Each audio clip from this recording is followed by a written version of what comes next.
Sir ఎట్లా ఉంది sir కూటమి పరిస్థితి? జై శ్రీమన్నారాయణ. కూటమి ప్రభుత్వం ప్రజల మన్ననలు పొందుతూ చెందిన అభివృద్ధి చెందుతుంది.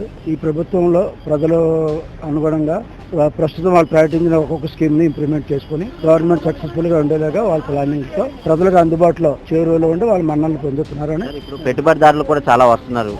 ఇప్పుడు చంద్రబాబు నాయుడు గారు, లోకేష్ గారు పనితీరు ఎట్లా ఉందంటారు? వాళ్ళ పనితీరు అయితే 75% సక్సెస్ఫుల్ గా ఉందని మేము భావిస్తున్నాం ప్రజలుగా.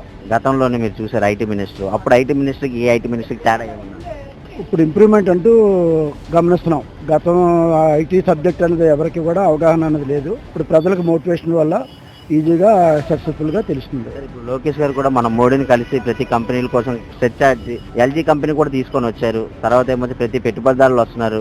ఈ మెగా డిఎస్సీ కూడా తీశారు. ఇవన్నీ చూస్తుంటే మీకు ఏమనిపిస్తుంది? భవిష్యత్తులో ప్రజలు ఆశాజనకంగా వాళ్ళు ముందుకెళ్ళి వాళ్ళ తాలూకు ఇంప్లిమెంట్ ని కొనసాగించగలరని అందరూ అనుకుంటున్నారు. గత ప్రభుత్వానికి ఈ ప్రభుత్వానికి తేడా అంటే ఏ వ్యత్యాసం?